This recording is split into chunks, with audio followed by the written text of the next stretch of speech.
پاکستان نے زیادہ قرضہ کس کے دور میں لیا؟ عمران خان اور شہباز شریف خان صاحب انہوں نے جاتے جاتے پٹرول پہ جو لیوی انہوں نے بڑھانی تھی وہ انہوں نے IMF کی مطابق نہیں بڑھائی، اس پہ یہ اگلی حکومت کے لیے ایک خسارہ کھڑا کر کے چلے گئے۔ اس دعوے کی حقیقت کیا؟ حکومت اچھی وہی ہے ہمارے جیسے ملک میں جو اپنے ووٹ بینک کا سودا کر کے ملک کو بچا لے۔ ماضی میں حکومتیں ایسا نہیں کرتی رہی، ملک سفر کرتا رہا، وہ انتخاب جیتتے رہے۔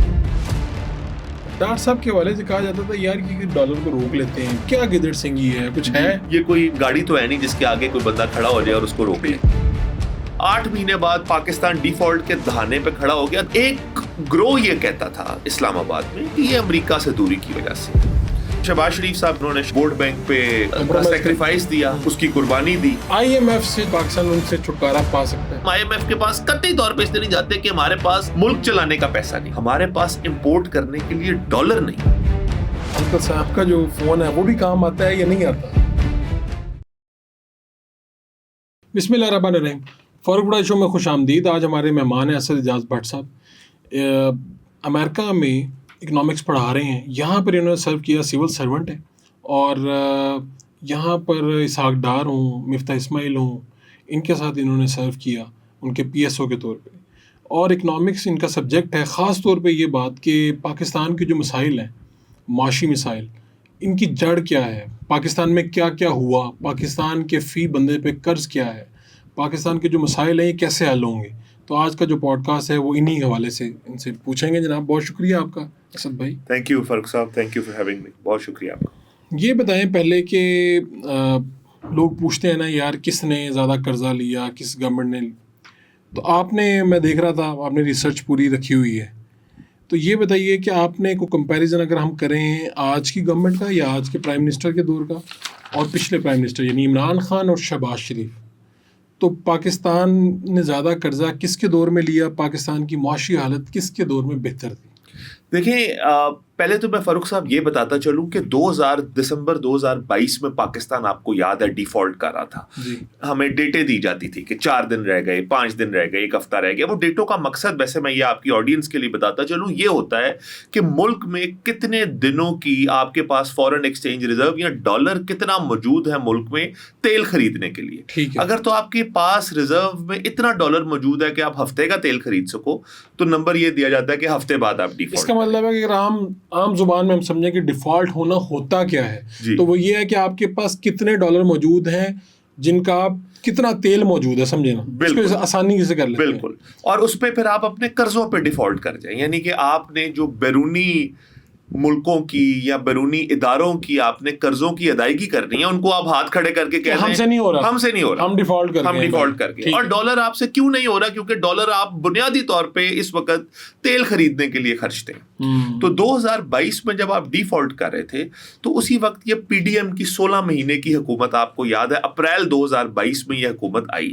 ووٹ آف نو کانفیڈنس کے بعد، اور دسمبر تک یہ خان صاحب پہ الزام آپ کو یاد ہے، اس ماضی کے وزیر اعظم پہ یہ لگتا تھا کہ انہوں نے جاتے جاتے پٹرول پہ جو لیوی انہوں نے بڑھانی تھی وہ انہوں نے IMF کی مطابق نہیں بڑھائی، کم کر دی اور جاتے جاتے یہ سستا کر دیا، جس سے پاکستان کو نقصان پہنچا۔ تو اس پہ یہ اگلی حکومت کے لیے ایک خسارہ کھڑا کر کے چلے گئے۔ اس دعوے کی حقیقت کیا ہے؟ یہ دعویٰ درست ہے، بالکل ایسے ہی ہوا تھا۔ عمران خان صاحب نے اس وقت جب پیٹرول سستا کیا تو پبلک کی نظروں میں تو ان کی واہ واہ بلے بلے ہوئی کیونکہ وہ جا رہے تھے، لیکن اس سے نقصان ہوا، اس سے پاکستان کا نقصان ہوا۔ نیچرلی نقصان اس وجہ سے ہوتا ہے کہ آپ پٹرول بار سے ڈالروں میں خرید رہے ہیں، ملک کے پاس ڈالر ہے نہیں۔ اگر آپ وہ پوری لیوی عوام سے اکٹھی نہیں کرتے جو کہ آپ نے بجٹ کے ٹائم پہ بجٹ کی ہوئی ہے، یا جو IMF نے آپ کو بتایا کہ اتنی لیوی اکٹھی کرو گے تو آپ کے پاس پیسہ آ جائے گا جس سے آپ فیوچر میں بھی آئل امپورٹ کر سکتے ہو، اگر میں آسان الفاظ میں سمجھاؤں۔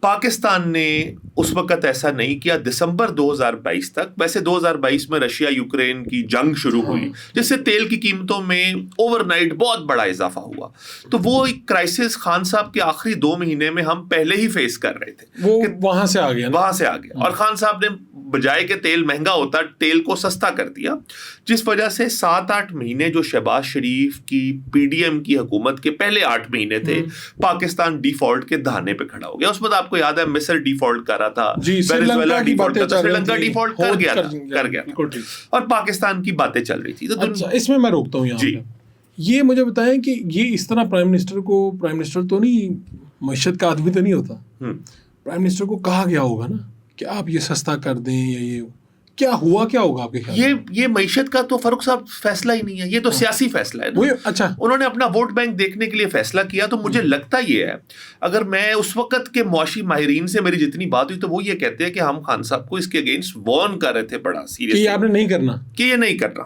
ٹھیک ہے. لیکن نیچرلی ہر جماعت کے اندر سیاسی لوگ ہوتے ہیں جنہوں نے اپنے حلقوں میں واپس جانا ہے. تیل کی قیمتیں پوری معیشت کو مہنگا کر دیتی ہیں، تو ووٹ بینک اپنا بچا لیں آپ. ووٹ بینک اپنا بچا لیں. تو مجھے لگتا ہے کہ اس وقت یہ سیاسی فیصلہ کیا گیا کہ ہم اپنا ووٹ بینک بچاتے ہیں. اور اس وقت ان کی حکومت جانے والی تھی، آخری 2 مہینے تھے، تو انہوں نے شاید اگلی حکومت کے لیے، جیسے پاکستان میں خالی خان صاحب نے نہیں کیا، ماضی میں بھی ہوتا رہا کہ آپ اگلی حکومتوں کے لیے خسارے کھڑے کر کے چلے جائیں، آپ تو جا رہے ہیں. ٹھیک. تو خان صاحب چلے گئے، یہ ہوا. 8 مہینے بعد پاکستان ڈیفالٹ کے دہانے پہ کھڑا ہو گیا. دسمبر 2022 میں ہم نے $1 ارب کی ایک پیمنٹ کرنی تھی، بانڈ کی پیمنٹ، یعنی ایک قرضہ ادا کرنا تھا $1 ارب کا. اور پاکستان کے ٹوٹل خزانے میں آپ سوچیے فاروق صاحب کہ 25 کروڑ لوگوں کے ملک کے پاس صرف $4 ارب ہوں. اسٹیٹ بینک کے خزانے میں $4 ارب تھے. کچھ ڈالر پرائیویٹ بینکوں کے پاس بھی ہوتے ہیں، لیکن یہ بنیادی طور پہ ہمارا جو سرکار کا جو اسٹیٹ بینک کے پاس ایسٹ ہے وہ اسٹیٹ بینک کا ڈالر ہے. اسٹیٹ بینک کے پاس $4 ارب تھے. لیکن پاکستان کو پوری دنیا کہتی تھی کہ یہ اس کمٹمنٹ کو آنر نہیں کریں گے، ان سے نہیں ہوگا، یہ جو مرضی کر لیں، یہ الٹے لٹک جائیں، یہ $1 ارب نہیں دے سکتے. اور عام لوگوں کو نظر آ رہا تھا ملک کہہ رہے ہیں تو پھر ایسے ہی ہونا ہے. اور سارے معاشی ماہرین کہتے تھے کہ یہ پیسے انہوں نے اگر دے دیے تو پاکستان ڈیفالٹ اناؤنس کر دے گا. ایک ہوتی ہے کریڈٹ ڈیفالٹ ریٹنگ کہ ملک کی کتنی فیصد چانس ہے کہ یہ ملک ڈیفالٹ کرنے والا ہے. وہ پاکستان کی 80-90 کے قریب پہنچی ہوئی تھی اس میں، یعنی طے ہو گیا دنیا کے فیصلے ہو گئے تھے. تو ہم نے ڈیفالٹ نہیں کیا. فروری میں IMF کا مشن آتا ہے 2023 میں، یعنی دسمبر 2022 فروری 2023 2 مہینے بعد IMF آتا ہے. IMF یہاں پہ ہیلے بہانے کرتا ہے حکومت سے، ان کی فائنانس منسٹری سے، اسحاق ڈار صاحب سے ان کے معاملات طے نہیں پاتے. ٹھیک ہے. ان کا مشن 8-10 دن یہاں پہ بیٹھتا ہے. اسلام آباد کے میریٹ میں ان کو ایک ہال لے کے دیا جاتا ہے. وہ ہال پرماننٹ IMF کا ایک طرح سے 10 دن کے لیے دفتر بن جاتا ہے. وہیں پہ وہ باری باری سب کو بلاتے تھے، FBR کو، کبھی کس کو، کبھی اسٹیٹ بینک کو، سب سے میٹنگیں ہوتی تھی. اور اینڈ پہ آخری دن جنہوں نے پریس کانفرنس کرنی تھی، تو آپ کو یاد ہوگا کہ پورے پاکستان کا میڈیا اس کو دیکھ رہا تھا کہ آج سٹاف لیول اگریمنٹ سائن ہوگا، آج سٹاف لیول. انہوں نے سٹاف لیول اگریمنٹ سائن کیے بغیر پاکستان سے چلے گئے، لیکن انہوں نے کہہ دیا کہ ہم کر دیں گے لیکن واپس جا کے کریں گے. خیر کچھ دن بعد انہوں نے کیا. مارچ میں ہمیں پیسے آ گئے، ہمارا ریویو ہو گیا IMF کا. پاکستان نے بہرحال ڈیفالٹ نہیں کیا. یہ بات بتانا، یہ پس منظر فاروق صاحب کیوں ضروری ہے کہ فروری 2022 سے یہ مارچ 2023 کے تقریباً 13 مہینے کا عرصہ ہے. اور اس کے بعد جون میں شہباز شریف صاحب کی یہ کولیشن گورنمنٹ PDM کی ختم ہو جاتی ہے. 16 مہینے کی ٹوٹل گورنمنٹ. اس میں 11 مہینے ڈیفالٹ والا کام ہے، یہ والا کام چل رہا تھا، جس میں ہمیں قرضے لینے تھے اور بڑے قرضے لینے تھے. ایک اور مسئلہ تھا اس اپنے آپ کو بچانے، ڈیفالٹ سے بچانے کے لیے. اچھا ایک منٹ جی، اس میں وزیر اعظم صاحب کا میں نے انٹرویو کیا جی، تو انہوں نے مجھے کہا، میں نے ان سے پوچھا کہ آپ نے پاکستان کے لیے ایسا کیا کیا ہے جو آپ چاہیں گے کہ بھئی یاد رکھا جائے ہمیشہ. تو انہوں نے مجھے کہا جی پاکستان کو میں نے ڈیفالٹ سے بچایا ہے. اچھا اب یہ بھی میں دعویٰ چاہوں گا کہ آپ کے سامنے یہ بھی کھلے کہ کس طرح سے ہوا، یا وزیر اعظم کی کوششیں اس میں کیا ہوتی ہیں. اس وقت جو 10-12-14 دن کشمکش تھی کہ ابھی ہو رہا ہے اگریمنٹ، یہ ہو رہا ہے وہ ہو رہا ہے، تب ہو کیا رہا تھا؟ کہانی کیا ہے تب؟ ہو یہی رہا تھا کہ ایک طرف یا ان کے تحفظات کیا تھے، وہ کیا بات کرتے تھے؟ IMF کے اس وقت بنیادی تحفظات یہ تھے کہ ماضی میں فاروق صاحب میں اگر کانٹیکسٹ بتاؤں تو 21 یا 22 کنڈیشنز لے کے اس دفعہ IMF والے آئے تھے 2022 میں. ٹھیک ہے. ماضی میں یہ ہوتا تھا کہ ہم ان میں سے 2 یا 3 شرائط کے اوپر بھی تھوڑی سی پروگرس دکھاتے تو IMF کہتی تھی لو پیسے. بالکل ایسا. ٹھیک. اس دفعہ ہم نے ان کو 11-12 شرائط کے اوپر، جس میں سے یہ ایک پیٹرولیم کی لیوی کی بھی شرط ہے، FBR کے ٹیکسز کی بھی شرائط ہیں کہ FBR اپنے آپ کو ڈیجیٹائز کرے، اتنے ٹیکس کلیکٹ کرے. یہ سب شرائط میں سے ہم نے پہلے 7-8 پوری کی، پھر 13-14 پوری کی. پھر اینڈ پہ وہ 16-17 پہ بھی کہتے تھے کہ اس دفعہ پوری 21-22 پوری کرو گے تو ہم آئیں گے. اب اس کو کچھ لوگ کہتے تھے کہ یہ امریکہ سے جو بائیڈن کے دور میں ہماری دوری کی وجہ سے ہو رہا ہے کہ وہ پاکستان کو IMF پیسے نہیں دینا چاہتا. کہ پہلے تو تھوڑی سی شرطوں پہ بھی دے دیتے تھے. اس دفعہ وہ کہہ رہے تھے ایک شرط پوری کرو, ایک بھی شرط اگر مائنس ہے تو پیسے نہیں ملیں گے. تو ایک گروہ یہ کہتا تھا اسلام آباد میں کہ یہ امریکہ سے دوری کی وجہ سے ہے. دوسرا, اور وہ اکثر الزام عمران خان صاحب پہ بھی لگتا تھا کہ بائیڈن کے دور میں ان کو فون نہیں آیا, 4 سال انہوں نے پاکستان کو امریکہ سے دور کر دیا وغیرہ وغیرہ. دوسرا جو تھا اسکول آف تھاٹ وہ یہ کہتا تھا کہ اس وقت پوری دنیا میں اتنے زیادہ ملک ڈیفالٹ کر رہے ہیں کہ IMF کے پاس دینے کو اگر اتنا پیسہ ہے تو مانگنے والے اتنے ہیں. اب IMF کو پھر پک اینڈ چوز کرنا پڑ رہا ہے کہ کس کو دینا ہے یا کس کو نہیں دینا, کیونکہ اس وقت رشیا یوکرین وار کی وجہ سے بہت سارے ممالک, ایون بنگلہ دیش جو کبھی IMF کے پاس نہیں گیا, وہ بھی IMF کا دروازہ کھٹکھٹا رہا تھا. تو اتنے ملک, اور وہ ملک نہ صرف پیسے مانگ رہے تھے, وہ بڑے پیسے مانگ رہے تھے کیونکہ وہ سب ڈیفالٹ کی سچویشن, ڈیمانڈ بڑھ گئی تھی. IMF کے پیسے کی ڈیمانڈ اس پر بہت بڑھ گئی تھی. تو اس لیے پھر IMF کہتا تھا کہ اب جو ہماری ساری باتیں مانے گا ہم اسی کو پیسے کے ساتھ بات کریں. تو ایک طرح سے انہوں نے سٹیکس اس کے بہت بڑھا دیے IMF کے پروگرام. تو یہ دعویٰ کہ میں نے ڈیفالٹ سے بچایا, تو اس وقت یہی تھا کہ پھر حکومت کا خاصا یہ تھا, یا حکومت کی کامیابی میں یہ کہوں گا یہ تھی کہ حکومت نے پھر وہ 21-22 شرائط پوری کی اس چھوٹے سے عرصے میں IMF کی. اور وہ آسان شرائط نہیں, اس میں بڑے زیادہ ریفارمز ہوتے ہیں, اس میں بہت زیادہ ہر سرکار کو اپنا ووٹ بینک کا سودا کرنا پڑتا ہے. وہی ہوا نا نون کے ساتھ, وہی ہوا پھر نون نے وہ سخت شرائط مانی اور ان کا ووٹ بینک جو ہے وہ ضائع ہو گیا. تو فاروق صاحب یہی ٹریڈ آف ہے, یہی تو سودا ہے ہر حکومت کے لیے کہ حکومت اچھی وہی ہے ہمارے جیسے ملک میں جو اپنے ووٹ بینک کا سودا کر کے ملک کو بچا لے. ماضی میں حکومتیں ایسا نہیں کرتی رہی, ملک سفر کرتا رہا, وہ انتخاب جیتتے رہے, اور یہی ہوتا رہا. اس دفعہ الٹ ہوا ہے, اس دفعہ الٹ ہوا کہ انہوں نے, شہباز شریف صاحب کی بات درست ہے کہ انہوں نے شاید اپنے ووٹ بینک پہ سیکریفائس دیا, اس کی قربانی دی, لیکن پاکستان کو ڈیفالٹ سے بچا لیا. یہ بات درست ہے, لیکن اس کے ساتھ یہ بھی بات درست ہے جو اب آپ کے سوال پہ آتا ہوں, کمپیریزن. وہ کمپیریزن یہ تھا کہ تقریباً 18,500 ارب, اگر میں نمبر غلط نہیں کوٹ کر رہا, 18,500 ارب کا قرضہ لیا گیا 16 مہینے میں.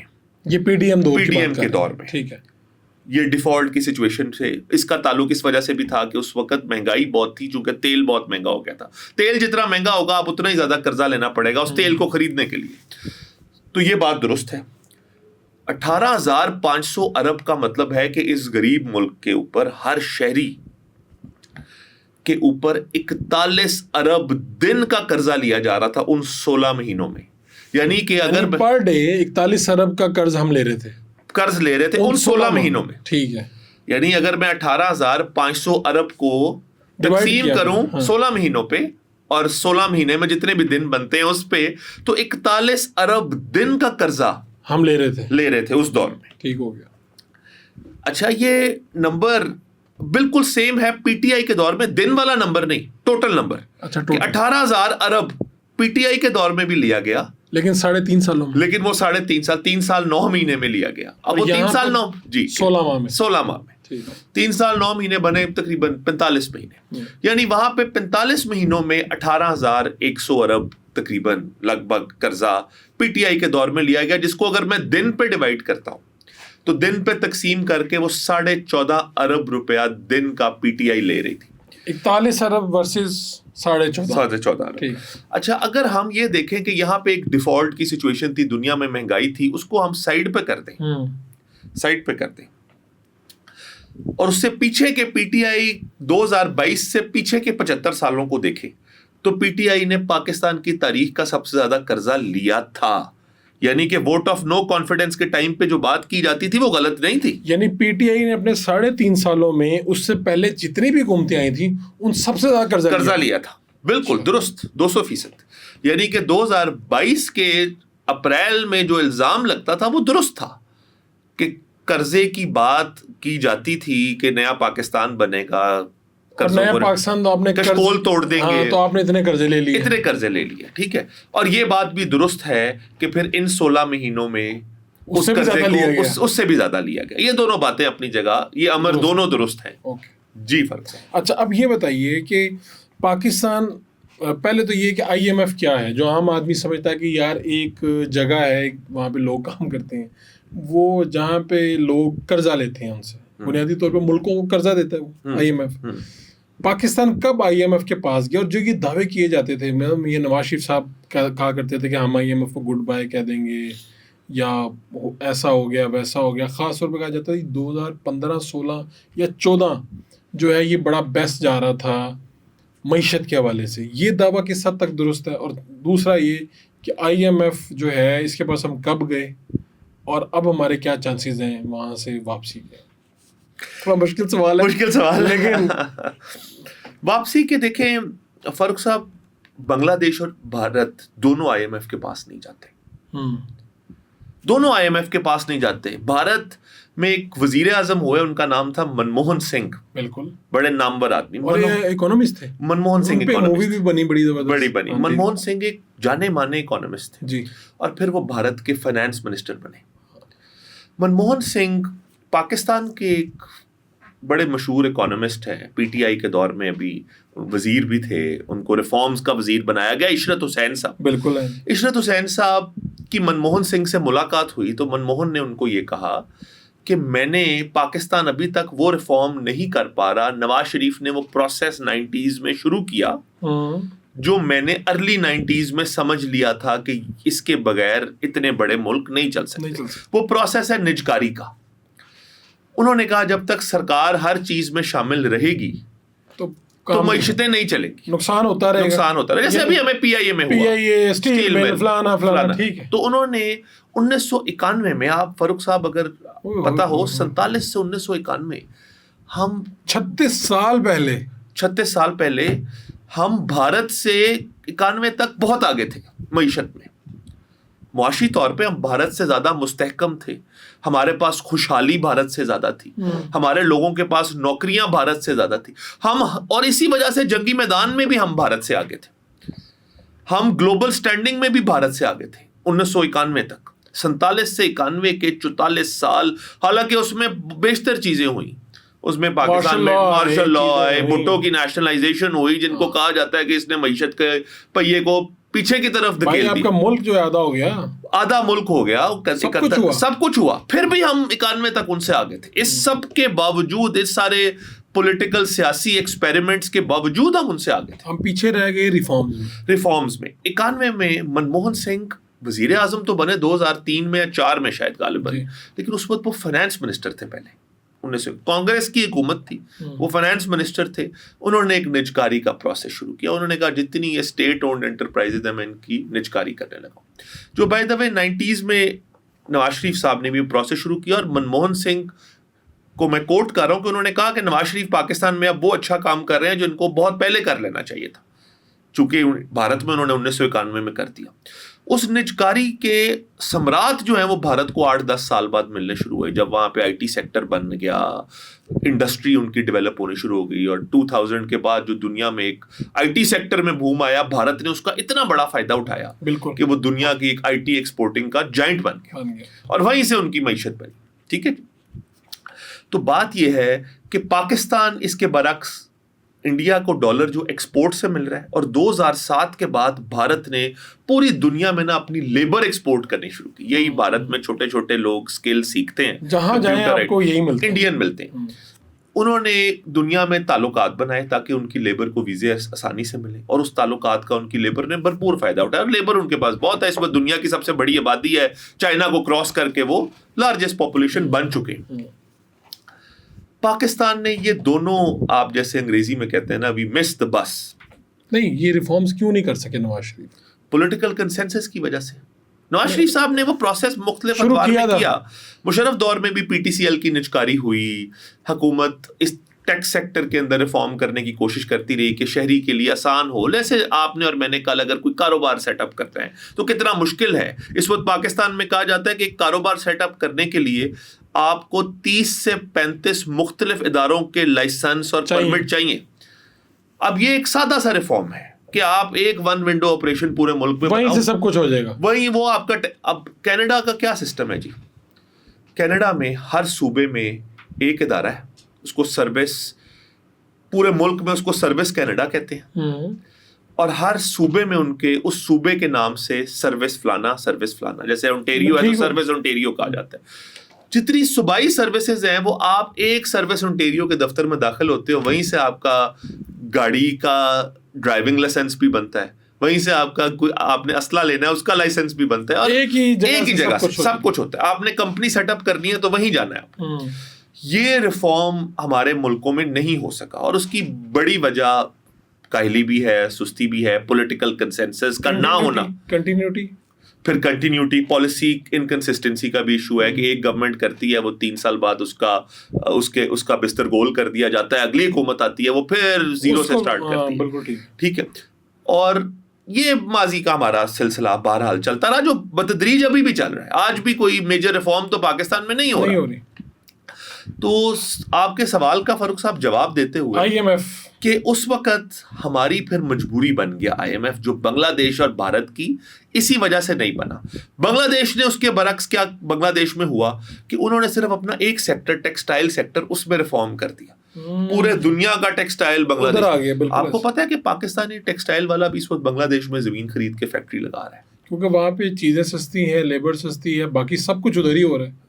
اور میں جا کے شرٹس دیکھتا ہوں نا، جا کے جی UK US بڑے برانڈ میں، تو نیچے کر کے اس کے ٹیگ کے نیچے لکھا ہوتا ہے میڈ ان بنگلہ دیش یا میڈ ان ویتنام۔ ہاں، یا میڈ ان ویتنام۔ یہ دو ملک بالکل ایسے بڑے ٹیکسٹائل کے ایکسپورٹر ہیں، اور دونوں ملکوں میں ایک ہی ٹائم پہ ٹیکسٹائل کا ریفارم ہوا۔ ویتنام میں بھی ارلی 90s میں ہونا شروع ہوا۔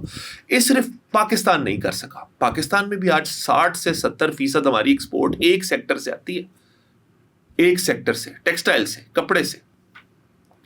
لیکن اس سیکٹر کے اپنے مسائل ہیں، ہم اس کے اوپر بھی گفتگو کر سکتے ہیں۔ بہرحال ہمیں IMF کے پاس اس لیے نہیں جانا پڑتا فاروق صاحب، آج میں یہ بات کلیئر کر دوں، ہم IMF کے پاس قطعی طور پہ اس لیے نہیں جاتے کہ ہمارے پاس ملک چلانے کا پیسہ نہیں ہے، ہمارے پاس امپورٹ کرنے کے لیے ڈالر نہیں ہے، روپے میں تو پیسے کا ایشو ہی کوئی نہیں ہے، ہمیں ڈالر چاہیے، ہمیں ڈالر چاہیے، اور وہ IMF دیتا ہے۔ اور IMF ادارہ یہی ہے کہ ایک واشنگٹن میں، امریکہ میں بیسڈ ایک ادارہ ہے۔ یہ ورلڈ بینک اور IMF دونوں کو ملا کے کہتے ہیں بریٹن ووڈز انسٹیٹیوشنز۔ اچھا جی، یہ دونوں ایک بریٹن ووڈز میں کانفرنس ہوئی، آئی تھنک سن 1945 میں، اور یہ سب کچھ ہو رہا تھا دوسری عالمی جنگ کے اختتام پہ۔ امریکہ یہ ادارے بنا رہا تھا، یونائٹڈ نیشنز تب بنی، اقوام متحدہ، ورلڈ بینک تب بنا، IMF تب بنی۔ ان اداروں کو بنایا جا رہا تھا کہ دنیا میں امریکہ رشیا کو کارنر کرنے کے لیے ایسے ادارے بنا رہا تھا جس سے پاکستان جیسی غریب معیشتوں کو امریکہ اپنے قبضے کے اندر لا سکے، وہ USSR کے پاس یا رشیا کی گود میں جا کے نہ بیٹھ جائے۔ یہ اس وقت ساری کولڈ وار کے دوران جنگ تھی امریکہ، اور اس نے USSR اسی لیے بیٹھا کہ USSR نے اپنی حکومت کے تھرو وہ چیزیں کی، امریکہ نے یہ ادارے بنا کے ان کے تھرو وہ چیزیں کی۔ 45 سے یہ لوگ اس پہ چل رہے تھے۔ تو پاکستان کے ویسے تو IMF کے ساتھ 1950 سے ریلیشن شپ شروع ہے، لیکن جو اصل ہم نے ان سے قرضے زیادہ لینے شروع کیے وہ سن 1988 میں۔ IMF ایک چیز کرتی ہے جس کا ہم ابھی بھی حصہ، اس کو کہتے ہیں SAP، اسٹرکچرل ایڈجسٹمنٹ پروگرام، جس میں آپ کو کہتے ہیں کہ اپنی معیشت میں ڈھانچہ جاتی یا اسٹرکچرل چینجز کرو۔ جیسے یہ پیٹرولیم ڈیولپمنٹ لیوی ان کا ایک بڑا اسٹرکچرل چینج ہے۔ اب یہ لیوی کیا ہے کہ ہمیں انٹرنیشنل منڈی میں آج جو بھی ڈالر کا ہمارا ایکسچینج ریٹ ہے اس کو ڈال کے انٹرنیشنل منڈی سے اگر 250 روپے میں پیٹرول پاکستان کو مل رہا ہے تو اوپر 110 یا 120 روپے لیوی ہے جو حکومت IMF کے کہنے پہ ایک طرح سے ایک ٹیکس لیتی ہے اس کے اوپر۔ اس میں اور ٹیکس میں لیکن چھوٹا سا فاروق صاحب فرق ہے جو پاکستانیوں کو نہیں پتا۔ وہ کیا؟ پاکستان میں ایک مشہور چیز وہ کہتے ہیں NFC، جس کے تحت سرکار جتنا پیسہ فیڈرل گورنمنٹ اکٹھا کرتی ہے، وفاقی حکومت، اس کا 57.5% اس نے صوبوں میں بانٹنا ہے ایک فارمولے کے تحت کہ پنجاب کو اتنا جائے گا، بلوچستان کو اتنا جائے گا، سندھ کو، اور اس کا 42.5% وفاقی حکومت اپنے پاس رکھتی ہے، جس میں اس کا پھر ڈیفینس کا ایکسپینڈیچر ہے، اور پھر وہ قرضوں کے اوپر سود کی ادائیگی کرتی ہے فیڈرل گورنمنٹ، وہ سب وفاق کا، اور پھر اسلام آباد کا جو ایک شہر ہے اس کو بھی شامل۔ وہ جو 57.5% صوبوں کو جاتا ہے وہ FBR جو ٹیکس کلیکٹ کرتی ہے اس سے جاتا ہے۔ تو اگر تو یہ NFC میں لکھا گیا کہ ٹیکس کی کلیکشن بانٹی جائے گی صوبوں میں، لیکن لیوی کا نام فرق کر کے اس کو ٹیکس سے فرق کر دیا گیا تاکہ یہ صوبوں کے پاس نہ جائے۔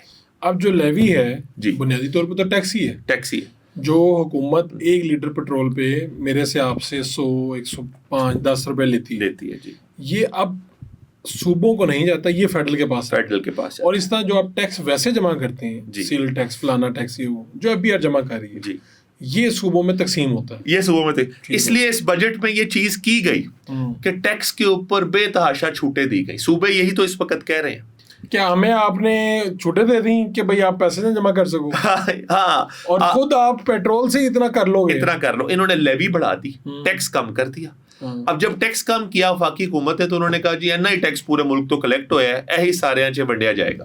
ٹھیک ہے, تو صوبوں کی آمدن اس طرح سے کم ہوگی, اس طرح سے کم ہو گئی. اور فیڈرل گورنمنٹ تو ایک طرح سے وہ جو ملک میں باتیں ہوتی تھی نا کہ این ایف سی کو رول بیک ریورس کرنے کی کوشش, وہ رول بیک تو نہیں کیا گیا, ترمیم آئے گی, لیکن وہ نہیں ہوا. لیکن اس طرح سے ہو گیا, ٹیکنیکلی اس کو رول بیک تھوڑا سا کر دیا گیا. لیکن ایسا تو نہیں ہوا گا نا, لوگوں وہاں پہ جو بیٹھے ہوئے ہیں کوئی بچے تو نہیں ہیں, ان سب کو پتہ ہے کہ کیا ہوا ان کے ساتھ, جو معاشی ماہرین ہیں ان کو پتہ ہے اور صوبائی حکومتوں کو بھی پتہ ہے. آئی ایم ایف سے چھٹکارا آپ کو کوئی لگ رہا ہے کہ پاکستان کے اندر کوئی ایسا ریفارم سسٹم, پاکستان کے حالات ایسے کوئی تھوڑا سا کہ جی پاکستان ان سے چھٹکارا پا سکتا ہے؟ دیکھیں ایک ہی طریقہ ہے فاروق صاحب, آپ ٹیکس زیادہ کلیکٹ کریں اور آپ یہ اپنے چھوٹے چھوٹے خرچے کٹ کرنے کی کوشش کریں. میں آپ کو ایک نمبر اس میں کوٹ کرتا جاؤں جی کہ پاکستان کا جو سرکولر ڈیٹ ہے جس کو ہم گردشی قرضہ کہتے ہیں, وہ تقریباً 1900 ارب روپے کا گردشی قرضہ ہے. ٹھیک ہے جی, آپ کا ملک میں صرف جو ٹیکس ایویژن ہوتی ہے, یعنی کہ جو وفاقی حکومت کو ٹیکس اکٹھا کرنا چاہیے, جن لوگوں کا جتنا ٹیکس بنتا ہے لیکن وہ اس سے کم دیتے ہیں, یعنی ایک سمجھ لیں کہ عام الفاظ میں اگر میں کہوں جو ٹیکس چوری کتنا ہوتا ہے پورے ملک, وہ 3500 سے 6000 ارب کے درمیان کی ہماری رینج ہے. ٹھیک ہے, چوری ہو رہا ہے, جو چوری ہو رہا ہے, یعنی کہ 10,000 ارب کے قریب کے یہ ایسی ارریگولیرٹیز یا کرپشن یا سرکولر ڈیٹ ایک انیفیشنسی ہے جو آپ آرام سے معیشت سے ختم کر سکتے ہو, لیکن وہ پیسہ لگتا جا رہا ہے. یہ 10,000 ارب پاکستان اگر بچا لے تو ہمارے پاس بجٹ میں اتنی زیادہ گنجائش پیدا ہو جائے گی کہ ہم لوگوں پہ پیسہ خرچ بھی سکیں اور بہت زیادہ ٹیکسز کو بھی نہ بڑھائیں. تو یہ اگر کر لیں تو آئی ایم ایف کے پاس نہ جائیں. آہستہ آہستہ آپ اگلے 5-10 سال میں فوراً نہیں ہوگا لیکن بتدریج ایسا ہو جائے گا کہ ہم آئی ایم ایف سے چھٹکارا پانا شروع کر دیں گے. ٹھیک ہوگا جی. پاکستان اس پہ آپ کو چلتا ہوا نظر آ رہا ہے؟ پاکستان کی جو ٹیکس ریفارمز ہیں, ڈیجیٹلائزیشن ہے, یہ وہ آپ کو کچھ نظر آ رہا ہے؟ کام اس وقت کام ایف بی آر میں ڈیجیٹلائزیشن ہوئی ہے, کام ہو رہا ہے. اسی وجہ سے پہلی دفعہ ایسا ہوا کہ سیلریڈ کلاس پہ ٹیکس کم کر دیا گیا, کیونکہ انہوں نے اور لوگوں کو بھی ٹیکس نیٹ پہ تھوڑا بہت شامل کرنا شروع کر دیا ہے. ماضی میں کیا ہوتا تھا کہ سیلریڈ کلاس جو تھی بس ان سے لے لو کیونکہ وہ نظر آتے تھے, وہ پکڑے جاتے تھے, وہ آلریڈی شامل تھے, وہ نوکریاں کرتے تھے بڑی کارپوریٹس میں جو ٹیکس نیٹ کا آلریڈی حصہ تھیں, تو ان کا ایٹ سورس ہی ٹیکس کٹ جاتا تھا, ان کی تنخواہ سے پہلے ہی کٹ جاتا تھا. پاکستان میں ایک بحث ہوتی ہے کیونکہ پاکستان معیشت کے مسئلوں میں جکڑا ہوا ایک ملک ہے. جی, کبھی ہم نے دیکھا ملک سے باہر سے ورلڈ بینک اور ادھر ادھر کام کرنے والے لوگ آتے ہیں ادھر, وہ وزیر خزانہ بنتے ہیں. جی, کبھی کہا جاتا ہے یار اس ملک کو کوئی بینکر ہی ٹھیک کر سکتا ہے, ابھی وزیر خزانہ بینکر ہے. جی, کبھی کچھ کہا جاتا ہے, پھر یہاں پہ انڈسٹریلسٹ بھی آئے ہیں وزیر خزانہ, باہر سے بھی ہم لے کے آتے رہے ہیں. تو کیا اس کے لیے وزیر خزانہ اگر ہم کو دیکھنا چاہیں کہ کن کی پرفارمنس بہتر رہی تو کس طرح سے ہم دیکھ سکتے ہیں؟ ویسے تو فاروق صاحب ایک مزے کی بات کروں کہ میں امریکہ میں رہتا ہوں, تو غلطی سے پاکستان ہم پاکستان نہیں ہے, پاکستان کا دکھ درد ہمیں بھی ہے. کس دن ہم بھی کبھی کوئی اسٹیٹس لگا دے تو لوگ نیچے سے لکھتے ہیں کہ یہ امریکہ سے بیٹھ کے بول رہے ہیں جی, اتنا ملک سے پیار ہے تو واپس آ جاؤ. تو بہرحال بات یہ ہے, معین قریشی, شاہد جاوید برقی, رضا باقر, حفیظ شیخ, لسٹ ہے ناموں کی. جو لوگ آئے, معین قریشی وزیر اعظم بن گئے, شاہد جاوید برقی 97 کی کیئر ٹیکر گورنمنٹ میں فائنانس منسٹر بن گئے, وہ بعد میں ورلڈ بینک کے وائس پریزیڈنٹ بنے. معین قریشی نے بعد میں امریکہ جا کے بینک بنایا. شوکت عزیز نے ایک فائنانس کی کمپنی بنا رکھی ہے, وزیر اعظم بنے, انٹرنیشنل بینکر تھے. رضا باقر آج اسی طرح ہی گورنر اسٹیٹ بینک تھے, ایک بڑی ہیج فنڈ اور فائنانس کی کمپنی کے ساتھ امریکہ میں اس وقت نوکری کرتے ہیں. ٹھیک, اور ایک پرائیویٹ کمپنی میں نوکری کرتے ہیں. حفیظ شیخ صاحب بار بار آتے ہیں, وزیر بنتے ہیں, پھر باہر جا کے اسی طرح کی کسی فائنانس کے ادارے میں یا کسی بڑے عالمی بینک کے اندر نوکری لے لیتے ہیں. یہ سلسلہ بتدریج جاری ہے. بھارت میں بنگلہ دیش میں اگر چونکہ ہم موازنہ کر رہے ہیں, آپ کو ایسی ایک بھی مثال نہیں ملتی. وہاں منموہن سنگھ ہی فائنانس منسٹر بنے گا. باہر سے نہیں لاتے وہ, باہر سے آپ بتا دیں کب آئے, ایک بھی نہیں ہے بھارت میں مثال. تو کیا وجہ ہے؟ ہم تجربہ کر رہے ہیں یا ہمیں کہا جاتا ہے, ایک تو یہ بھی بڑا ہے نا جی, وزیر خزانہ وہاں سے آتا ہے. دیکھیں اس کی ایک بڑی وجہ, آپ کی بات وہاں سے کے علاوہ ایک بڑی وجہ IMF ہے. بھارت اور بنگلہ دیش چونکہ IMF کے پاس نہیں گئے تو ان کی یہ ریکوائرمنٹ نہیں ہے. میں ایک چھوٹی سی کہانی آپ کو سناتا ہوں. اسد عمر صاحب کو کیوں فارغ کیا گیا تھا, فائنانس منسٹر صاحب کو؟ ان کو اس لیے فارغ کیا گیا, یا ہی واز شون دا ڈور شروع کے 3 مہینوں میں. حالانکہ لوگ کہتے ہیں ان سے پرفارم نہیں ہوا, وہ بھی کسی حد تک بات درست ہوگی, لیکن ابھی تو پرفارمنس ان کی سامنے نہیں آئی تھی, کام شروع نہیں ہوا تو ان کو فارغ کر دیا گیا. وہ فارغ کرنے کی سادی وجہ تھی کہ چونکہ وہ اکانومسٹ نہیں تھے, اور IMF کا جو کام ہے وہ فاروق صاحب بہت ٹیکنیکل کام ہے. یعنی IMF کی جو معیشت کے بارے میں زبان یا لینگویج ہے وہی سمجھنا, جب وہ میٹنگز کرتے ہیں, آپ سے بات کرتے ہیں, 5 بندوں کا مشن IMF کا بیٹھا ہے, 5 بندے آپ کے بیٹھے ہیں, آمنے سامنے بیٹھ کے گفتگو ہو رہی ہے. وہ گفتگو فائنانس منسٹر نے لیڈ کرنی ہوتی ہے. اس گفتگو کی ایک سرٹن جارگن ہے, ایک زبان ہے, ایک اپنی زبان ہے جو آپ کو بولنی آنی چاہیے, جو آپ کو سمجھ آنی چاہیے. پاکستان کا ایک سب سے بڑا المیہ ہے کہ ہم ملک کے اندر ایک بھی ایسا پاکستانی اکانومسٹ پہلے تو نہیں بنا سکے جو وہ زبان کو سمجھے یا وہ اس لیول پہ گفتگو کر سکے. اس لیے ہمیں باہر والے لانے پڑتے ہیں. اس لیے ہمیں نہ ہماری سیاستدانوں کے اندر یہ کیپیبلٹی کسی میں ڈیولپ ہوئی. اب اسد عمر صاحب ایک سیاستدان تھے. عمران خان صاحب کو یہ لگتا تھا کہ چونکہ یہ کارپوریٹ سیکٹر کا آدمی ہے, بزنس چلاتا رہے, بڑی نوکری چھوڑ کے آئے ہیں, 50 60 70 لاکھ کی اس دور میں تنخواہ, اس دور میں تو یہ تو بہت بڑے آدمی ہیں. لیکن عمران خان صاحب کو ایک بات کی سمجھ نہیں تھی کہ کارپوریٹ سیکٹر یا بزنس کا اکنامکس سے تعلق نہیں ہے. فائنانس منسٹر کو اسپیشلی IMF ڈیل کرنے کے لیے اچھی اکنامکس کی ایٹ لیسٹ نو ہاؤ ہونی چاہیے, اس کو زبان آنی چاہیے, جو کہ اسد صاحب نہیں کر پا رہے تھے. ٹھیک, تو IMF نے ان کو کہا کہ ٹیبل کے اس طرف بھی ہمارا ہی لایا ہوا بندہ بٹھاؤ جو ہم سے ہی بات کرے اور ہم سے نیگوشیٹ کرے. اب یہ بات ہمیں سمجھ آئے, ہم اس کے ساتھ بات کر سکے. لیکن یہ کتنی مذائقہ خیز بات ہے کہ جس نے ان سے لڑنا ہے, اگر وہ ان کے ساتھ ہی کھڑا ہو گیا, ان کے ساتھ ہی کھڑا ہو گیا, تو ہمارے انٹرسٹ کو کس طرح سے دیکھے, کس طرح پروٹیکٹ کرے گا. لیکن وہ پھر ہوا, وہ ایسے ہی ہوا. شیخ صاحب آ گئے. ادھر آپ شیخ صاحب کو لے آئے اور ادھر آپ رضا باقر کو لے آئے. جو IMF کا مین آدمی تھا وہ رضا باقر تھا, گورنر اسٹیٹ بینک. تو آپ نے 2 موسٹ امپورٹنٹ جو پوزیشن جی, تو آپ نے پھر ان کی خوشنودی کے لیے کیا. یہ بالکل ایسے ہی ہے, بالکل ایسے ہی ہے. جب ڈار صاحب آئے نا, تو یہ جو میں نے 13 مہینے کا عرصہ بتایا, جب پروگرام نہیں آ رہا تھا IMF کا, تو انہوں نے آ کے ڈار صاحب نے ان سے کچھ وعدے کیے کہ ہم یہ 15 چیزیں ہم نے کر دی ہیں, باقی 6 بھی کر دیں گے.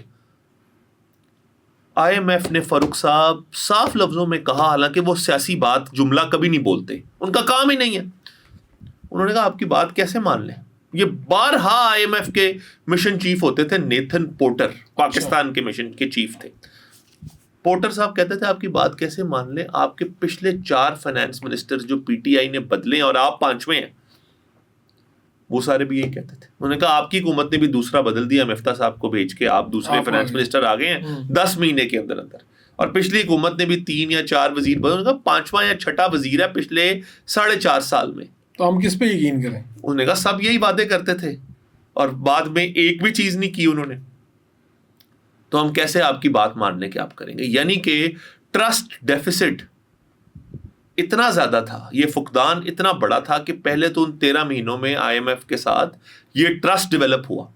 اور اب اس ٹرسٹ ڈیولپ ہونے کا فائدہ یہ ہے فاروق صاحب کہ آپ کو اور مجھے, مزے کی بات ہے, پچھلے 1 سال میں پتہ ہی نہیں ہے, 2 چپیتے IMF ریویوز ہو بھی گئے, پیسے آ بھی گئے, کسی اخبار نے پہلا پیج تو دور ہے, 4تھے پیج پہ بھی شے سرخی نہیں لگائی. جو اس سے پہلے بہت بڑی خبر تھی, میٹنگ ہو رہی ہے, اب ادھر ملنے جا رہے ہیں, اب یہ ہو رہا ہے. ایگزیکٹلی, ٹھیک ہے. لیکن اس کا یہ کہہ رہے ہیں کہ وہ ٹرسٹ جو ہے اس وقت, یعنی کچھ پالیسیز آپ بناتے ہیں, پھل بیج کوئی بوتا ہے, کھاتا کوئی ہے. تو آپ کہہ رہے ہیں کہ ڈار صاحب اس وقت انہیں یقین دلانے میں کسی حد تک کامیاب ہو رہے تھے یا چل رہے تھے. بالکل ہوئے, اس میں وقت لگا, کامیاب ہوئے.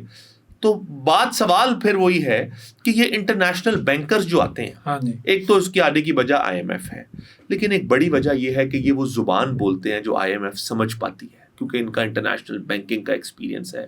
یہ وہ زبان بولتے ہیں جو وہ سمجھ پاتے ہیں، پھر آئی ایم ایف کو یہی سوٹ کرتا ہے، اور آئی ایم ایف کو یہی سوٹ کرتے ہیں. اور آپ کو ایک مزے کی اور بات فاروق صاحب بتاؤں، فائنانس منسٹر کا اس وقت کام 90% صرف آئی ایم ایف ہے. اچھا، آئی ایم ایف سے ڈیل کرنا، آئی ایم ایف لانا، ان کی شرائط پوری کرنا، پیسے لے آنا، ٹھیک ہے. باقی کام کچھ گورنر اسٹیٹ بینک کرتا ہے. ملک میں شرح سود کتنی ہوگی، انٹرسٹ ریٹ کتنا رکھا جائے گا، وہ بھی مختلف ادوار میں گورنر اسٹیٹ بینک فائنانس منسٹروں کو رپورٹ کرتے رہے، حالانکہ ان کو کرنا نہیں چاہیے. اور وہ خود مختار ہوتے ہیں، وہ خود مختار ہوتے ہیں. اسٹیٹ بینک ایک خود مختار ادارہ ہے. یہ بالکل ایسے ہی ہے کہ کل نائب انٹیریئر منسٹر کو رپورٹ کرنا شروع کر دیں، ٹھیک ہو گیا، تو ملک میں آپ احتساب نہیں کر پاؤ گے. اسی طرح ہی اس سیکٹر کے اندر اگر گورنر اسٹیٹ بینک، جو ایک طرح سے اسٹیٹ بینک ایک معیشت کی ریگولیٹری باڈی ہے، انہوں نے فائنانس منسٹری کو ایک طرح سے ریگولیٹ کرنا ہے یا پوری معیشت کو ریگولیٹ کرنا ہے. اگر وہی فائنانس منسٹر کو رپورٹ کرنا شروع کر دیں تو وہ آزادانہ معاشی پالیسی نہیں بنا سکتے.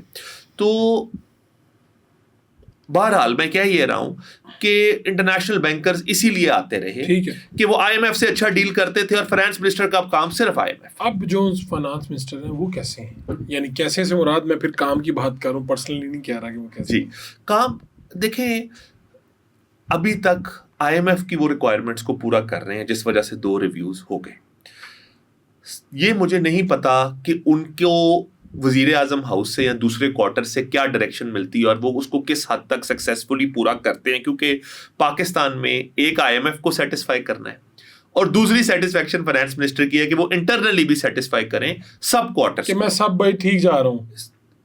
اب ایک وزیر ہوئے جن کے ساتھ میں نے کافی کام کیا، مفتاح اسماعیل صاحب، اسمارٹ آدمی، پڑھے لکھے آدمی، پی ایچ ڈی اکنامکس کی ہوئی یونیورسٹی آف پینسلوینیا سے. یعنی کہ پاکستان میں ایک ایسے سیاستدان جنہوں نے ملک میں جو معاشی ایکسپرٹ ہیں ان سے زیادہ قابل معاشی ایکسپرٹ بھی ہیں سیاستدان ہونے کے ساتھ ساتھ. یعنی یہ خوبیاں مل ہی نہیں رہی تھی، ہاں، مل گئی ہیں. 2 سموں والا موبائل ہے، ٹھیک ہے جی.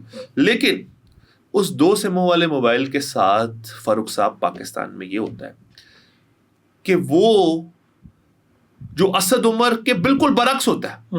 اسد عمر عمران خان کو رام کرتے تھے، آئی ایم ایف کو رام نہیں کر پا رہے تھے.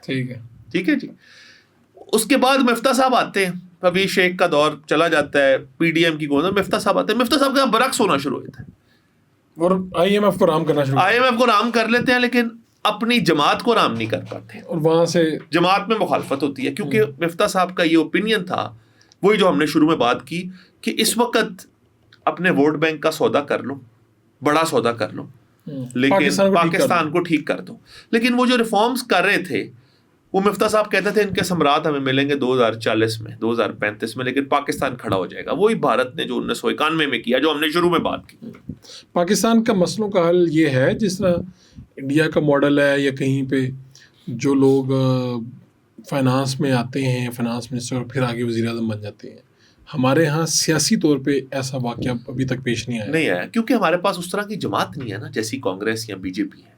ہمارے پاس اس طرح کی ایک جماعت ہے جیسے جماعت اسلامی ہے، جس کے اندر ایک سٹرکچر موجود ہے. آپ جماعت میں کارپوریٹ سیکٹر کی طرح محنت کرتے ہو، پرفارم کرتے ہو تو آپ اوپر آتے جاتے ہو. برادری کی بیسس پہ اوپر نہیں آتے، نیپوٹزم کی بیسس پہ اوپر. لیکن اس کی مسئلہ یہ ہے نا، وہ حکومت میں نہیں آتے. وہ حکومت میں نہیں آتے کیونکہ یعنی جس جماعت کے پاس سیٹ اپ موجود ہے وہ حکومت میں نہیں آتے. اب بھارت میں ان جماعتوں کا ایک چونکہ ڈھانچہ ہے، اسٹرکچر ہے، لوگ اس کے تھرو ترقی کرتے ہیں. یعنی ایکسپرٹس، ہر فیلڈ کے ایکسپرٹ جو ہیں وہ بھی سیاسی جماعت کے تھرو اوپر آ رہے ہیں. دیکھیے سونیا گاندھی بھی وزیر اعظم بن سکتی تھی. انہوں نے جماعت کی ہیڈ وہ تھی، وزیر اعظم وہ خود نہیں بنی، وہ جماعت کی ہیڈ رہی. انہوں نے اپنی جماعت کے ایک ایسے کارکن، ایک ورکر جو نیچے سے اوپر آ رہا تھا، اس کو وزیر اعظم بنا دیا، جس کا کوئی بہت بڑا بیک گراؤنڈ نہیں تھا. اس وقت کوئی سونیا گاندھی کے بچوں میں سے جو اب خیر پارٹی کو لیڈ کر رہے ہیں، اس وقت وہ 2004 میں وزیر اعظم بن سکتے تھے، نہیں بنے. منموہن کو بنایا گیا. پاکستان کے معاشی مسائل کا حل آپ کی نظر میں یہ ہے کہ ہم ٹیکس کم لے رہے ہیں، ہمیں ٹیکس لینا چاہیے. نہیں میرا یہ نہیں. ایک تو یہ ہے, میں یہ کہہ رہا ہوں کہ خرچے کم نہ کریں, کیونکہ خرچے سے پھر غریب آدمی افیکٹ ہوتا ہے. اگر میں کل کہوں کہ یار ہیلتھ کی ایکسپینڈیچر کم کر دو, ایجوکیشن پہ کم کر دو, کٹ لگاتے جاؤ, یہ کوئی حل نہیں ہے, کیونکہ اس سے غریب آدمی اور غربت کے نیچے دھستا جائے گا. حل یہ ہے کہ سسٹم کے اندر آپ پورے سسٹم میں دیکھیں کہ کہاں کہاں کوئی irregularities ہے. جیسے سرکولر ڈیٹ ایک بڑی irregularity ہے. اسی طرح ہی آپ دیکھیں کہ کہاں کہاں جیسے سبسڈی جاتی تھی, اس بجٹ میں ویسے یہ کیا گیا ہے, وہ سبسڈی کہاں کہاں لگ رہی ہے اور کتنا حصہ اس سبسڈی کا صرف اشرافیہ کو جا رہا ہے. بالکل ٹھیک ہے جی, اس کے اوپر آپ کٹ لگائیں, لیکن آپ غریب کو جو پیسہ جا رہا ہے اس پہ کٹ نہ لگائیں. اس کے لیے آپ کو ریفارم چاہیے. اصل ریفارم یہی ہے. پھر نجکاری کریں, دوسرا ریفارم جو وہ کر رہے ہیں, اس طرف جا رہے ہیں. بہت سارے ادارے ہیں جی, 40-45 ادارے ہیں. ابھی کون سے نام لیں؟ چھوٹے چھوٹے بہت ادارے ہیں, جیسے پاکستان اسٹیل مل کی ابھی تک سکسیسفلی نہیں ہو سکی. وہ تو خاقان عباسی صاحب یہیں بیٹھے تھے جہاں پہ آپ بیٹھے ہوئے جی, تو انہوں نے کہا جی میں نے تو اس وقت کیا دیا تھا, پی آئی ہے, اور اسٹیل مل کا میں نے کہا تھا 1 روپے میں بیچ دیں. اسی طرح واقعی بالکل ٹھیک کہہ رہے ہیں وہ, 1 روپے بھی انہوں نے بڑا نمبر کوٹ کر دیا. میں تو کہوں گا بس جاؤ اور تالا لگا دو, ویسے ہی دے دو. فاروق صاحب آپ کل ایک کاروبار چلاتے ہیں, وہ کاروبار اگر آپ کہیں جی اس کی زمین اربوں کی ہے, یہ فلانی چیز کروڑوں کی ہے, لیکن وہ کاروبار کسی کام کا اگر ہر مہینے آپ کی جیب سے اربوں روپیہ لگوا رہا ہے تو کاروبار تو نہیں ہے. وہ کاروبار تو نہیں ہے. اس کو چلانا یا اس دن کا انتظار کرنا کہ یہ کب بکے گا, بے وقوفی نہیں ہے کہ آپ اربوں روپے ہر مہینے جیب سے لگاتے رہو. پاکستان میں وہ 40-45 ادارے ہر وفاقی وزارت کے نیچے جن کی زمینیں پڑی ہوئی ہیں, جن کو ہم پیسے ڈال کے چلا رہے ہیں. اب آپ مجھے آج ایک بات بتائیں کہ وفاقی حکومت میں ہیلتھ اور ایجوکیشن کی وزارتیں ہیں, جبکہ یہ صوبوں کو ٹرانسفر کیے ہوئے سبجیکٹ ہیں. نہیں وہ پمز وغیرہ چلاتے ہوں گے جیسے ہم, اس کے لیے وہ شروع سے پہلے دن سے کہا گیا تھا کہ اسلام آباد کی حد تک کے جو ادارے ہیں ان کے لیے ایک وزارت شروع میں بنائی گئی, کیپٹل ایڈمنسٹریشن اینڈ جو وہاں کی ڈیولپمنٹ ڈویژن.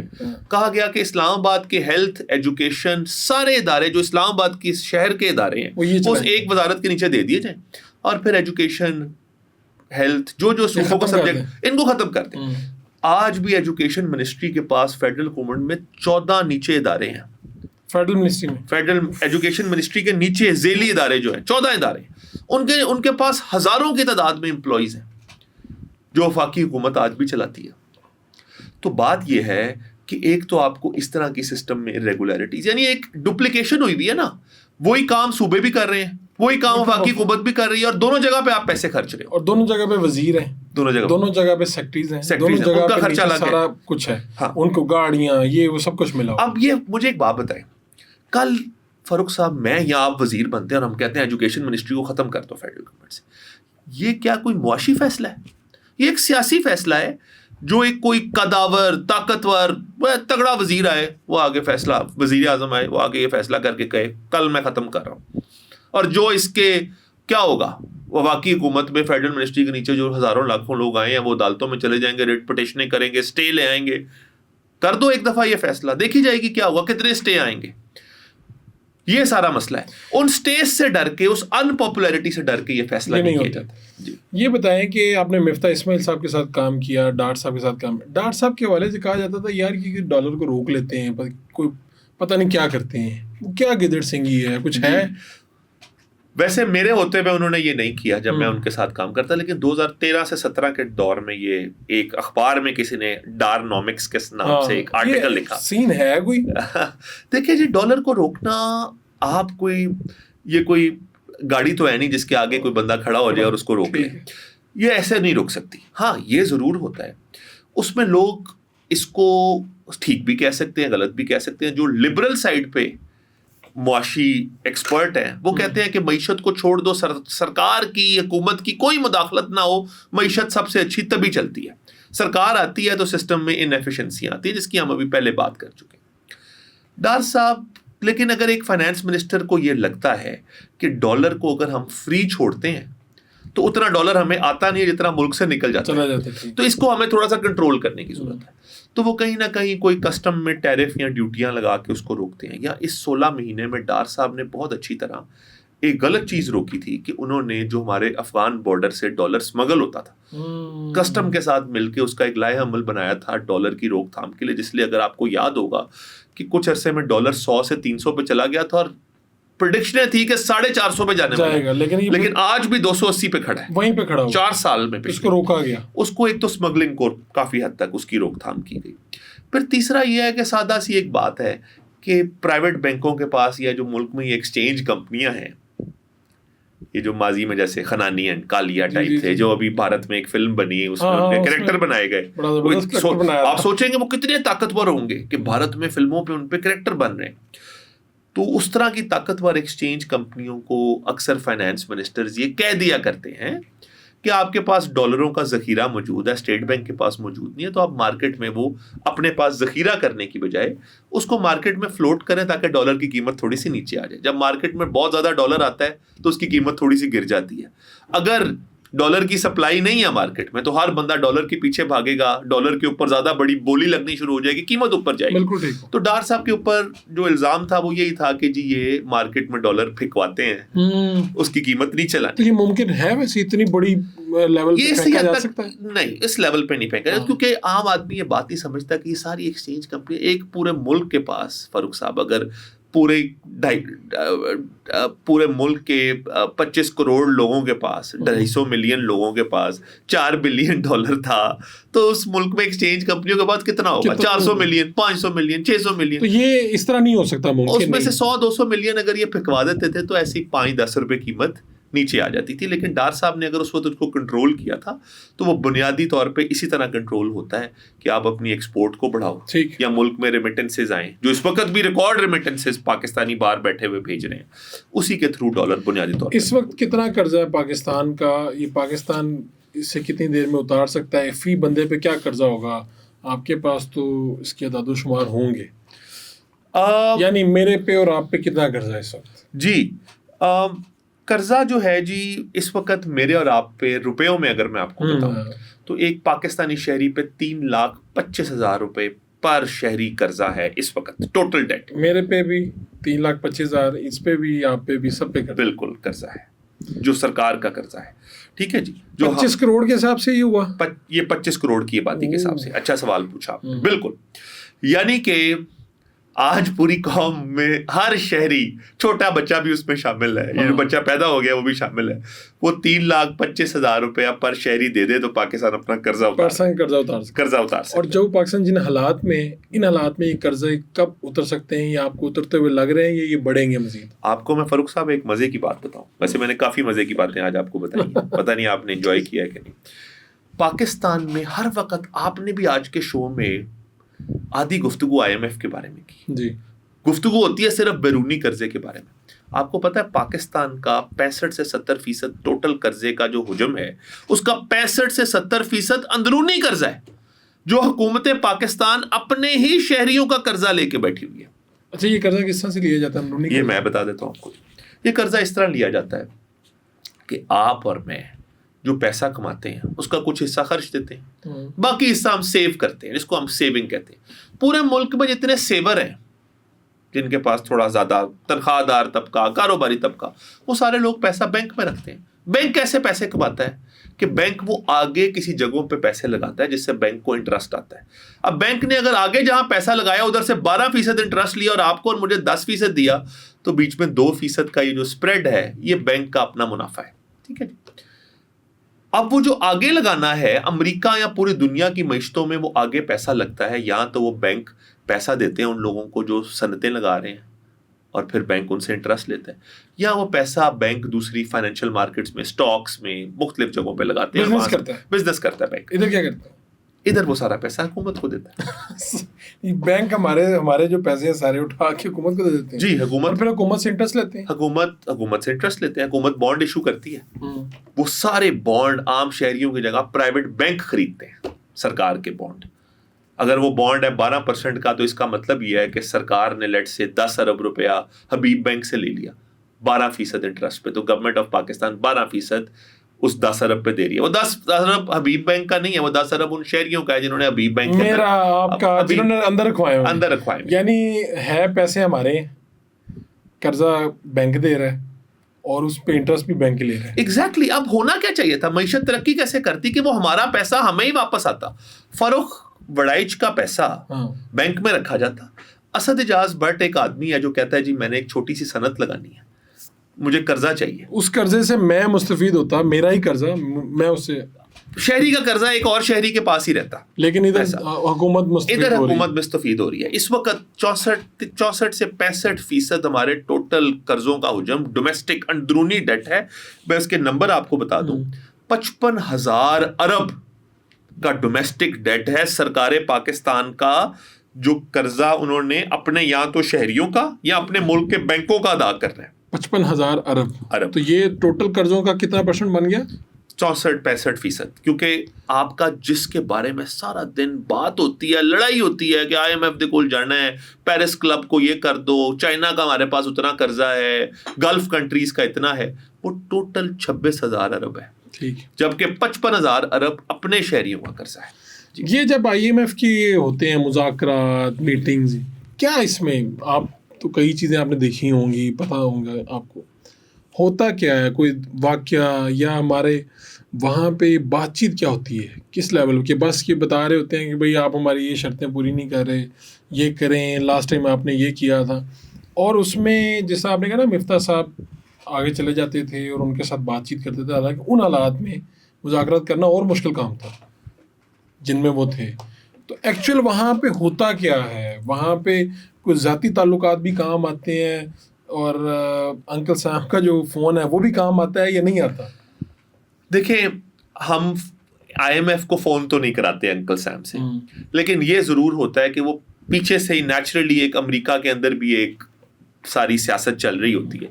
تو جب وہ کسی ملک میں جاتے ہیں تو IMF کے ٹاپ لیول سے, کیونکہ ان اداروں کے ٹاپ پہ نا, ان اداروں کے اپنے ٹاپ پہ معاشی لوگ اکثر نہیں بیٹھے ہوتے. اچھا. ہوتے ہیں IMF کے MDs یوزلی معاشی لوگ ہوتے ہیں, پر ساتھ وہ پولیٹیکل لوگ بھی ہوتے ہیں. ان میں سے بہت سارے لوگ IMF اور ورلڈ بینک کے جو ٹاپ پہ بیٹھے ہیں وہ یورپی ممالک, Latin American countries, African countries کے ماضی کے فائنانس منسٹرز رہے ہوئے ہیں. پاکستان کا فائنانس منسٹر ایک ہی شاہد جاوید برکی کا میں نے نام لیا, وہ وائس پریزیڈنٹ بنے تھے لیکن پریزیڈنٹ نہیں بنے. انڈیا کے تو میرے خیال 2-3 ابھی بھی انڈین ہی ہے ورلڈ بینک کے, اجے بانگا جی, وہ بھی بینکر ہیں, وہ بھی ایک پرائیویٹ بینکر تھے, اور پاکستان بالکل وہ آئے بھی. تو یہ سب لوگ جو ہیں چونکہ سیاسی لوگ ہیں, تو نیچرلی کہیں نہ کہیں سے جو IMF کے اندر پالیسی ڈسکشنز ہیں وہ وہاں سے اوپر سے آتی ہوں گی کہ آنے سے پہلے ہلکا سا نج کر دو کہ پاکستان ایسوری جا رہے ہو تو ان سے یہ 21 کی 21 بنوا کے آؤ شرائط. تو وہ پروگرام تھوڑا سا ٹف ہو کے پاکستان آیا.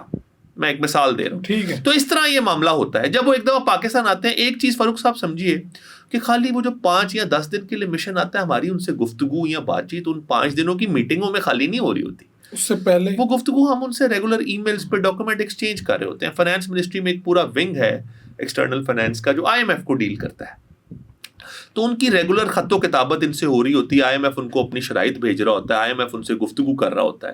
جیسے اس دفعہ 2022 میں جب IMF والے آئے تو IMF والوں نے, ایک میں نے آپ کو آلریڈی واقعہ سنایا, انہوں نے کہا جی آپ کے 5 فائنانس منسٹر بدل گئے. وہ بار بار یہ بات ریپیٹ کرتے تھے. دوسری بات کہ ان کا پورا فوکس تھا یہی جو آپ بات کر رہے ہیں کہ جو آپ کے قرضے ہیں ان کے اوپر آپ جو سود آپ ادا کر رہے ہو. یہ فاروق صاحب آپ اور ایک سٹیٹسٹک آپ کو بتاتا ہوں, 47% ہم پورے ملک سے جتنا ٹیکس ریونیو اکٹھا کرتے ہیں نا, 47 پہلے ہی سائڈ پہ ہو کے قرضوں کی سود کی ادائیگی میں چلا جاتا ہے, بیرونی قرضے بھی اور اندرونی قرضے. ٹھیک ہے. باقی یہ سارا ملک 53% سے چلتا ہے, جو پورے ملک سے اکٹھا کیا جاتا ہے نا پیسہ, اس کے 53% صرف بچتا ہے. 47 گیا قرضوں میں. 53 کا پھر یہ آگے ساری بحث ہے کہ کتنا ڈیفینس کو جائے گا, کتنا صوبوں کو جائے گا, یہ ساری لڑائی اس 53 کے اوپر. 100 پہ تو بات ہی نہیں ہوتی. 100 پہ تو بات ہی نہیں ہوتی. ٹھیک ہے جی. اب وہ جو 47 گیا تھا, تو پہلے اس دفعہ جب IMF آئی تو 2022 میں جب وہ آئے تو ان کا کنسرن یہ تھا, اس وقت یہ نمبر 40 پہ تھا, اور یہ نمبر پچھلے سالوں میں 52 پہ بھی گیا, یعنی 100 میں سے 52 سائڈ پہ ہو جاتے تھے. تو IMF نے آ کے آپ سے کہا کہ بھائی یہ نمبر 40 پہ چلا گیا ہے, گلوبلی شاید اس کا سٹینڈرڈ ہو پوری دنیا میں 20 سے 25%, اس کو نیچے لاؤ. تو ان کا میجر کنسرن اس کے اوپر ہوتا ہے, اور دوسرا کنسرن ان کا ہوتا ہے ڈالر پہ. اب ڈالر پہ ان کا کیا کنسرن ہے؟ میٹنگوں میں لاسٹ ٹائم وہ ہمیشہ ایک بات کرتے ہیں, اب IMF نے ایک نئی چیز کر دی ہے. پہلے IMF کیا کرتی تھی کہ وہ آتے تھے ڈالر پہ، آپ ان کو کہتے تھے کہ جی ہمارے ملک میں ہمارا جو خسارہ ہے وہ 15 ارب ڈالر کا ہے، میں ایک مثال دے رہا ہوں. تو وہ کہتے تھے اچھا 15 ارب ڈالر کہاں سے خسارہ پورا کرو گے؟ آپ کہتے تھے جی 2 ارب ہمیں آپ نے دینا ہے، 13 ارب ہم ان ملکوں سے پورا کر رہے ہیں، سعودی عرب اتنے دے رہا ہے. تو ماضی میں وہ کہتے تھے، فائنانس منسٹر نے بیٹھ کے منہ سے کہہ دیا کہ اچھا یہ پیسے آ رہے ہیں، وہ کہتے تھے اوکے پروگرام سائنڈ، ہم سے 2 ارب لے لو. اب انہوں نے کیا کہنا شروع کر دیا تھا 2022 میں کہ ہم تمہاری بات نہیں مانیں گے، جن ملکوں سے تم کہہ رہے ہو ہمیں پیسے آئیں گے وہ ملک ہمیں ڈائریکٹلی ای میل کریں کہ ہم دے رہے ہیں، کہ ہم ان کو پیسے دے رہے ہیں پاکستان کو. اور اس سے کام مشکل ہوتا گیا. پھر اس میں ایک نئی کوارڈینیشن، پھر ان ملکوں کے ساتھ سیاست، وہ اس میں ایک اضافہ ہو گیا. اور IMF کے ساتھ 2022 سے اب ہماری بحث یہی ہے کہ ہم ان کو یہ کہتے ہیں کہ گلف کنٹریز اس وقت ہمیں یہ کہہ رہے ہیں ہمارا، تو وہ روز ان سے پوچھ لیتے ہیں، وہ ان سے ڈائریکٹ بھی بات کر رہے ہوتے ہیں. کئی میٹنگوں میں بہت اچھا آپ نے سوال کیا، یہ بھی ہوا کہ ہم نے انہیں کہا کہ جی قطر ہمیں یہ پیسے، انہوں نے کہا کل، انہوں نے کہا اچھا، انہوں نے ایک دن ہماری بات سن لی، اگلے دن ہم نے پھر کہا قطر ہمیں پیسے دے رہا ہے. تو پھر اس نے کہا کہ جب تم ہمیں یہ بات کہہ رہے ہو، ہم قطر سے الگ بات کر رہے ہیں اور وہ کہہ رہے ہیں کہ ہم ابھی پاکستان کو پیسے نہیں دے رہے، ہمارا کوئی پلان نہیں. ٹھیک ہے. تو ہم نے کہا اچھا ہمیں تو انہوں نے یہ ای میل کیا، چلو جی ہم کل ان سے دوبارہ بات کرتے ہیں. تو وہ ایک پوری گلوبل پالیٹکس بھی اس میں ساتھ ساتھ چل رہی ہوتی ہے، یہی میٹنگوں میں یہی کانورسیشن ہوتی ہے. ہمارے جو بیرونی جو دوسرے ملکوں سے ہم نے کن ملکوں سے زیادہ قرضہ لیا ہوا ہم نے؟ ابھی ریسنٹ ہم نے کوئی واپس بھی کیا تو میرا UAE. دیکھیں قرضے کے ساتھ ساتھ ایک اور بھی بڑی چیز ہے ٹریڈ کا ڈیفیسٹ. ٹریڈ ڈیفیسٹ کیا ہوتا ہے فاروق صاحب عام الفاظ میں؟ کہ جب آپ کسی ملکوں کے ساتھ کاروبار کرتے ہو تو آپ کتنا اس کو ایکسپورٹ کر رہے ہو، کتنا امپورٹ کر رہے ہو. ٹرمپ پورے دنیا پر ٹیرف کیوں لگا رہا ہے؟ وہ کہہ رہا ہے یہ سارے ملک ہمارا نقصان کر رہے ہیں، جو ہم سے خریدتے کچھ نہیں، ہمیں سب کچھ بیچی جا رہے ہیں، ہمارے ملک سے کرنسی ادھر نکل رہی ہے. تو سادہ زبان میں کہوں کہ سب سے بڑا ہمارا جو یہ ٹریڈ کا خسارہ ہے کاروبار کا، یہ چائنا کے ساتھ ہے، چائنا سے. لیکن ہم نے قرضے بھی لیے ہوئے ہیں. سی پیک میں اگر دیکھا جائے اور سی پیک کو شامل کیا جائے تو سب سے زیادہ قرضائی شاید پاکستان چائنا کا ہوگا. لیکن ہمارے پاس تیل کی مد میں سعودی عرب، UAE، ان دونوں کا بھی بہت بڑا قرضہ ہے پاکستان کے اوپر. اور پھر ماضی میں جب وار آن ٹیرر تھی تو امریکہ کا بھی بہت بڑا قرضہ تھا. یہ 4 ممالک میں، یعنی ہم بیچتے کچھ نہیں ہے، ہم لیتے ہیں ان سے. دیکھیں نا چائنا پاکستان، ہم کہتے ہیں کہ چائنا ہمارا دوست ملک، چائنا سے زیادہ آل ویدر فرینڈ، یہ وہ سی پیک پہ پیسہ آ گیا، یہ وہ وغیرہ وغیرہ بات کرتے ہیں. چائنا پاکستان سے جتنا فائدہ اٹھا رہا ہے شاید دنیا میں کوئی اور ملک نہیں اٹھا رہا. وہ کیسے؟ ہم سب کو چائنا سے ایک تو امپورٹ کرتے ہیں، تو ہم چائنا کو بیچتے تو کچھ ہے ہی نہیں، نہ ہونے کے برابر. تو آپ سوچیں کہ کتنا ڈالر ہم چائنا کو دے رہے ہیں اور چائنا کو بزنس پاکستان سے کتنا جا رہا ہے. پھر سی پیک میں چائنا کو یہ رستہ چاہیے تھا گلف کنٹریز کی طرف تاکہ وہ وہاں سے تیل خرید سکیں، وہ رستہ بھی پاکستان پرووائڈ کرتا ہے. پھر تیسرا فائدہ یہ کہ پاکستان چائنا کا ایک اسٹریٹجک بیک یارڈ ہے، جو ابھی دیکھا بھی. تو یہ جو کہتے تھے CPEC is a game changer. Farooq Sahab اس دن میں ایک پوڈ کاسٹ میں یہ بات کر رہا تھا کہ سی پیک شروع میں 46 بلین کا تھا، بعد میں 62 بلین کا ہو گیا.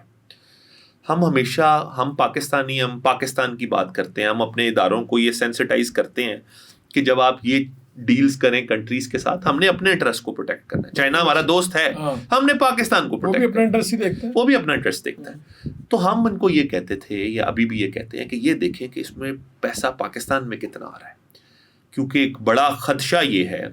دیکھیں 300 بلین ڈالر کی اکانومی تھی پاکستان 2018 میں، پھر ڈالر مہنگا ہو گیا، معیشت بڑھتی گئی، لیکن ہم اس کو ڈالر میں کنورٹ کرتے تھے تو معیشت سکڑتی گئی بڑھنے کی بجائے.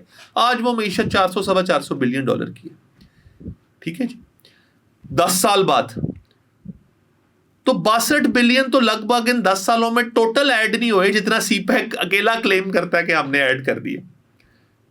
تو کہاں ہے وہ پیسہ؟ معیشت میں تو وہ مجھے پیسہ ریفلیکٹ ہوتا نظر ہی نہیں آ رہا، تو وہ پیسہ کہاں گیا؟ بات یہ ہے، اصل سوال یہ ہے، وہ اکثر عام آدمی سے پوچھیں گے حکمران کہاں گئے، وہ کرپشن ہو گئی جی ملک میں. لیکن ایسا نہیں ہوا یہ ہے کہ چائنیز کیا کرتے ہیں فاروق صاحب، ان کا سمپل ماڈل ہے. وہ ماڈل یہ ہے کہ بیجنگ میں وہ اپنی ہی چائنا میں ساری اسٹیٹ اونڈ کمپنیز ہیں، سرکار کی ملکیت میں کمپنیز ہیں. جس طرح ZTE بڑی کمپنی ہے جو ان کی ایک بڑی کنسٹرکشن کمپنی ہے. وہ اسے کہتے ہیں کہ سی پیک میں ہم نے روڈ بنانی ہے، 3 روٹس بنانے ہیں، ریل بنانی ہے، اسپیشل اکنامک زونز بنانی ہے، اور انرجی کے کارخانے لگانے ہیں بجلی بنانے کے. ان چاروں سیکٹرز میں وہ کہتے ہیں چاروں چیزیں ہمیں بنا کے دے دو. زیڈ ٹی وہیں پہ ان سے فیزیبلٹی ڈسکس کرتی ہے, پلان بنتا ہے, پروپوزل بنتا ہے. زیڈ ٹی کہتی ہے اسی انے پیسے لوانگے. چائنیز حکومت ان کو کہتی ہے ٹھیک ہے جی ٹیم پاکستان بھیج دو, چند ایکسپرٹ, وہاں سے لوکل لیبر ہائر کر کے یہ پروجیکٹ بنوا دو. اور زیڈ ٹی ای کو بیجنگ کے اندر ہی پیمنٹ ہو جاتی ہے. یہ ہو رہا ہے. پیسہ نہ ڈالر پاکستان آیا نہ پیسہ پاکستان کو صرف ایک چیز ملی جو اینڈ پروڈکٹ ہے سڑک, وہ صرف پاکستان میں بنی. اس سڑک سے ہم کوئی فائدہ اٹھا ہی نہیں پاتے, نہ ہم اسپیشل اکنامک زونوں سے فائدہ اٹھا سکے. اب یہ کہہ رہے ہیں اس بجٹ میں کہ 2035 میں جو جتنی سی پیک میں اسپیشل اکنامک زونیں بنی تھی ان کا مقصد صرف یہ تھا کہ وہاں ٹیکس کم ہوگا, بجلی سستی ہوگی تاکہ صنعت کار وہ اب 2035 میں IMF نے کہہ دیا کہ بھائی اسپیشل اکنامک زونوں میں بھی بجلی سستی نہ دو, ہم نہیں کر سکتے افورڈ. تو بہرحال یہ ہے سی پیک. بہت شکریہ آپ کا بھٹ صاحب, آپ نے ٹائم دیا. بہت مہربانی.